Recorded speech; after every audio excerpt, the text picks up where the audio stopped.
And the pitch is swung on and hit in the air to right and deep.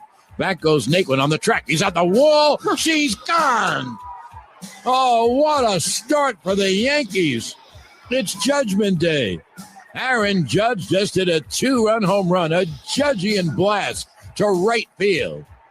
And the Yankees immediately take a 2-0 lead. It could not have started better for the Yanks.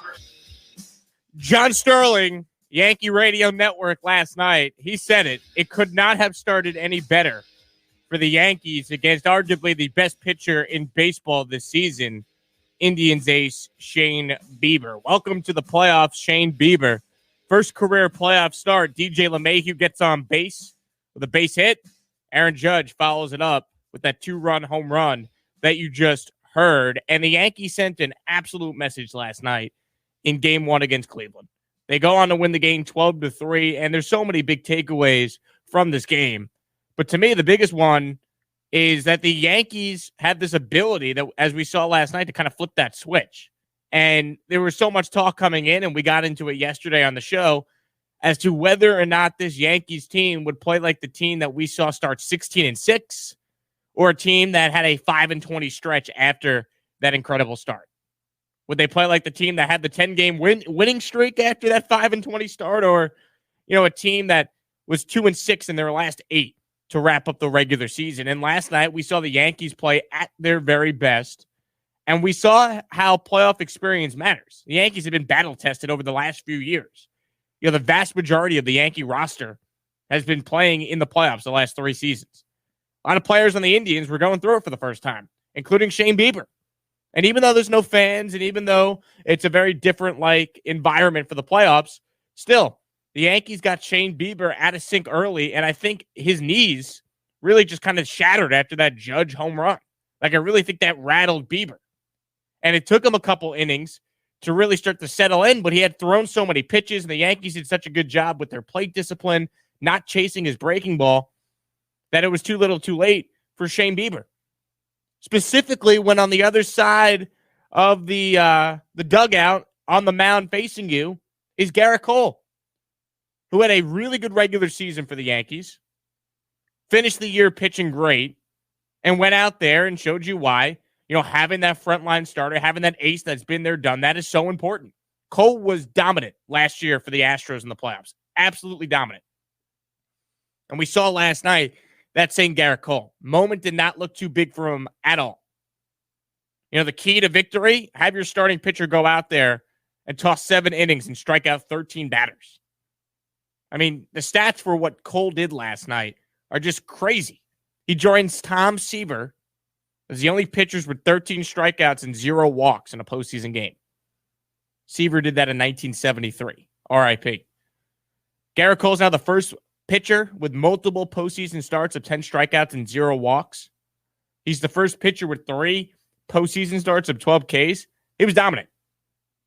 And you combine that with the Yankee game plan, and the Yankees look like a team that is absolutely a threat to go on a run.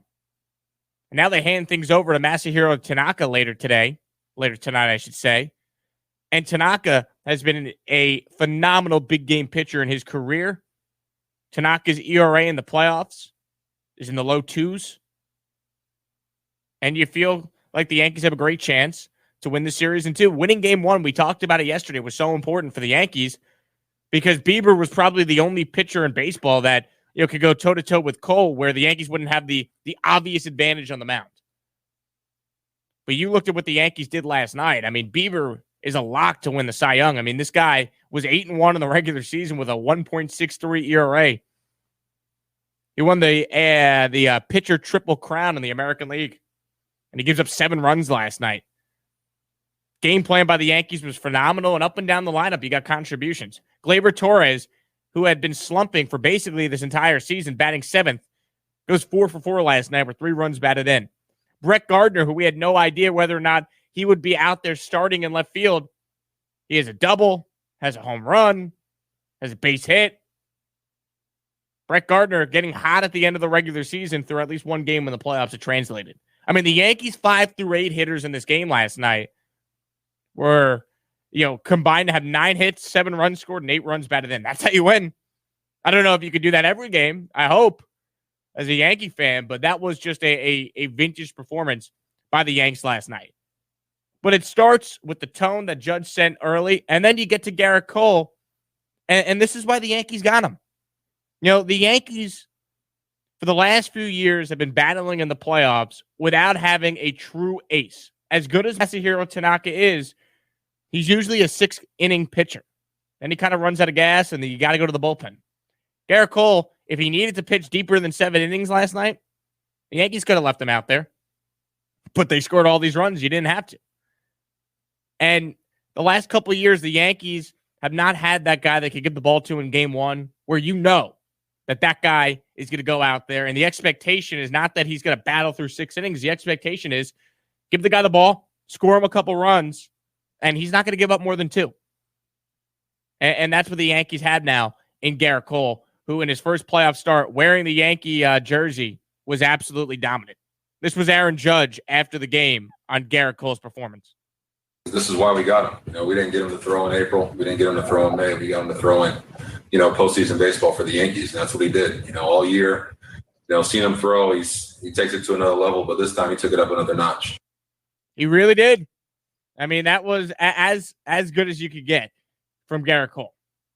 And the thing is, when you're talking about a best of 3 with no off days, that's it for Cole. So let him empty all the full tank, and if the Yankees advance, we'll see Garrett Cole pitch game 1 of the divisional series next Monday. But Cole did his job, put the Yankees in vintage position now, perfect position, to go win this series tonight with Tanaka on the mound. And all the pressure's on the Indians. They're the ones who are facing elimination in this game. And if the Yankees muster some runs, that Indians lineup is just not built to score a whole lot. They just aren't. As good as their pitching is, the issue for Cleveland in the regular season was their lack of offense, and we saw that last night. Their one opportunity they did have against Cole to really, bust the game open, get back into it in that 3rd inning. Cole made the right pitches and got out of it. Was pumping 99 on the corner when he had to rev back and just fire a strike. So, if you're a Yankee fan, I mean, this is why you got Garrett Cole. This is why you were so excited when the Yankees gave him more money than any pitcher has ever received in the history of baseball for starts like that.